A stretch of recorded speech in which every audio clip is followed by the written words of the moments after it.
Shehrbano, thank you so much for joining us on this special episode of Face Off. Now, this must be very hard for you, but tell me, when Shehbaz Bhatti was killed, what was your initial reaction and your family's initial reaction?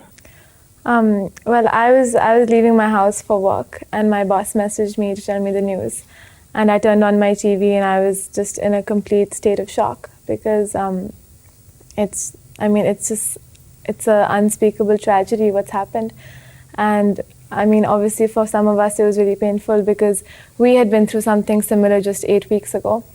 But I was also upset for Pakistan because we've lost another brave heart just because this man was doing his job. And as the day went on, and I learned that the TTP had left behind pamphlets on the attack site saying that this is the only fit punishment for his crime. I was angry because I thought, what was his crime? What did he do? He was just working to advance the state of minorities in Pakistan. You said that it was a rude reminder to really what happened with your father. Tell me, do you believe that if the Pakistan People's Party had reacted differently after your father was killed, perhaps Shehbaz Bhatti would have been alive today? Look, I don't think that it's fair to point fingers in any one direction. I think that we collectively are to blame for what happened to my father and to what happened to Shehbaz Bhatti, because if it wasn't for this government and the previous governments before it appeasing terrorists and giving in to them, this wouldn't have happened. I don't think that in the history of Pakistan there has ever been a firm stand against terrorism and extremism. Were you disappointed by the way some of the Pakistan People's Party ministers behaved after your father was killed? Because in so many ways, it was surprising for many that the Pakistan People's Party did not pass a unanimous resolution in the National Assembly. The Punjab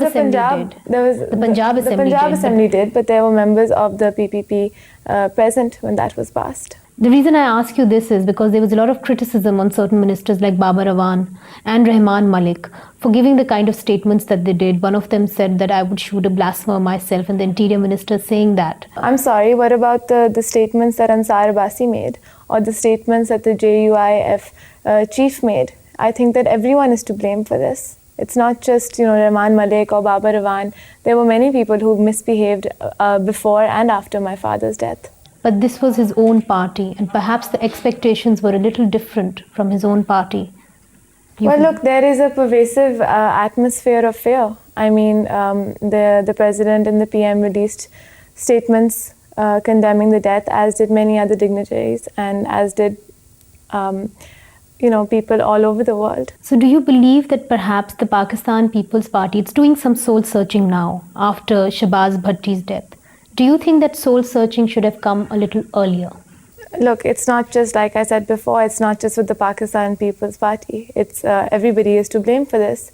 And I feel like there has been a lot of introspection, and that's happened from the media side, from the elite, from the army, from all the parties. I think that they've all kind of looked at themselves because they never thought that this could have come from my father standing up for a illiterate and poor woman who was wasting away in jail.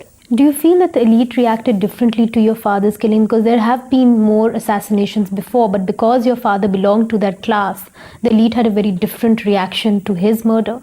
I think, on a personal level, I received tens of thousands of messages, and I saw rallies all over Pakistan. And it wasn't just the elite. It was all of Pakistan. This wasn't a matter of politics or religion or class. This was about humanity. And I think that the majority of Pakistan grieved because this was an assassination very close to home. And you didn't feel alone, did you? At any point, did you feel isolated at some point when there were all these rallies that were going on, which was, pro-Qadri rallies? Look, these rallies that went on, especially the one in Karachi, it was 40,000. And certainly it made me a little sick to see that ugly face of extremism in our country, and to think that there was anybody, let alone 40,000 people, who supported this murder. But the fact is that it was a rally of 40,000 in a city of 17 million. So I don't think that there are very many that they are a majority. They're certainly loud and well armed and well funded, but they're not a majority. But what upset me was when Qadri was first taken to court, and he was showered Garlanded. with rose petals and garlanded. But who was he garlanded by? He was garlanded by lawyers. And these men are supposed to be the vanguards of justice for Pakistan, and they're taking these kinds of stands and misbehaving like this. So you wonder just how independent your judiciary is, and you wonder how far the tentacles of terrorism have spread.